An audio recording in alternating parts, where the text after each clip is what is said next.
আমি আর পারছি না পানির কলসের এই ভার বইতে।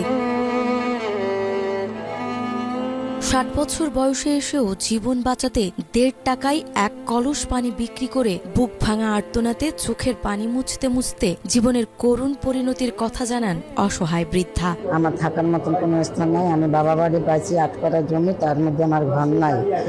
আমার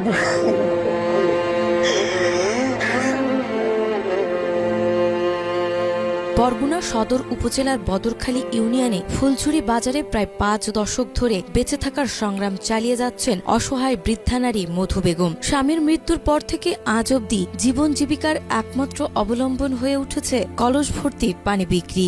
আমি তার মধ্যে থাকি বাইরে ঘর বাইরে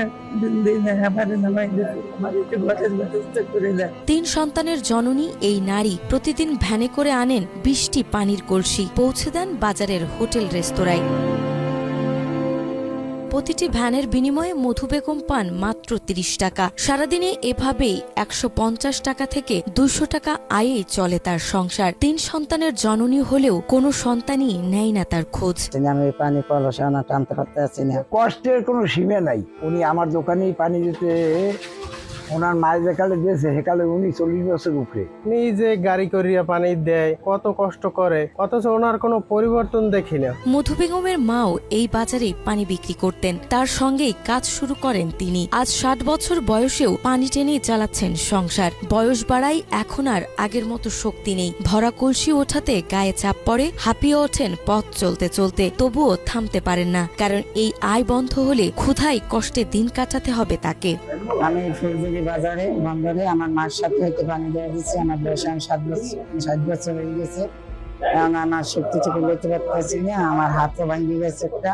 যতটুকু আমরা পারি, যদি আমার ওয়ার্ডে না, তারপর ওনার আমি খোঁজ খবর নেই, প্রায় জিজ্ঞেস করি যে তোমার কি অবস্থা, কি অবস্থায় আছো, ছেলেরা কোনো খাওয়ান পরন দেয় কিনা। ওই পানি এনে এবং কাজ করে খেটেই খায়। বাজারের ব্যবসায়ীরা জানান, দীর্ঘদিন ধরে পানি সরবরাহ করলেও আজও তার মাথার উপরে নেই একটি নিরাপদ ছাদ, না আছে সরকারি সুযোগ সুবিধা, না আছে সমাজের সহানুভূতি। দিন গড়িয়ে যাচ্ছে, অথচ আশ্রয়হীন এই নারীর ভবিষ্যৎ রয়ে গেছে অন্ধকারেই। অনেক কষ্ট করে এই যে হোটেলে, বিভিন্ন হোটেলে চার দোকানে পানি দিয়ে বেড়ান, এই ২০০-২৫০ টাকা উনি প্রতিদিন জীবিকা তাগিদে এবং ওনার পেটের ক্ষুধা নিবারণে উনি কাজ করে যাচ্ছেন।